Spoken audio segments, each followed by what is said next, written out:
After leaving many fans with a bad taste in their mouth at Super Showdown this year, The Undertaker made a shock appearance on this week's edition of Monday Night Raw, where he surprisingly came to the aid of his former Wrestlemania foe Roman Reigns, as he evened the odds against an attack from Shane McMahon and Drew McIntyre. A match was also set for Extreme Rules, where The Undertaker will now team up with Roman Reigns to take on the Dastardly Duo. According to the reports, The Undertaker wasn't supposed to come back to WWE this early, but since WWE's current television ratings are swirling down the toilet, the main reason for his return was a last-ditch attempt to improve the ratings.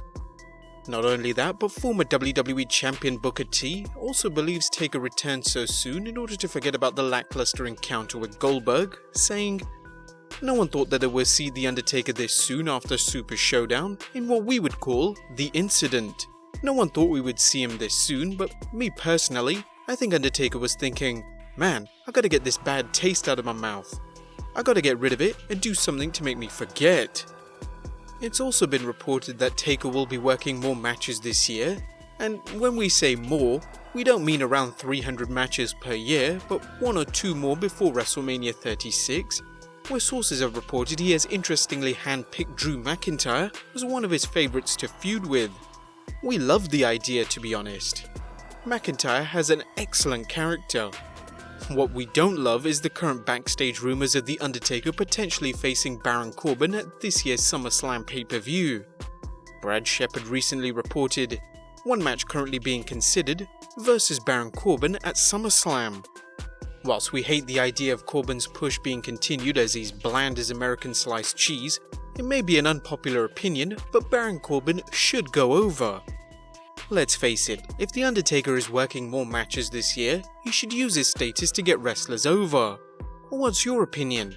Let us know in the comments down below. In other news, there are currently reports of 205 Live being cancelled.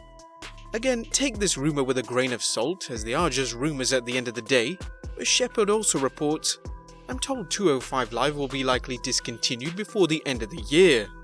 The idea of the show being cancelled doesn't seem totally unrealistic, as 205 Live has been struggling to retain viewers over the past few months. In our opinion, they should just move the whole brand over to NXT with the Cruiserweight Championship. Having a separate show for the Cruiserweights probably wasn't the best idea WWE ever had.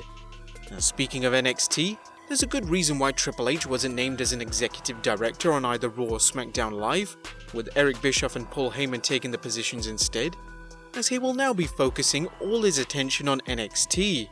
This is a fantastic move, as Triple H has made the brand stand out, and it's clearly been booked as a better show to both Raw and SmackDown Live.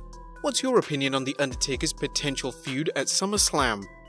Let us know in the comments down below, subscribe if you haven't already, follow us on Instagram and Twitter, and I'll see you next time with some more positive wrestling content.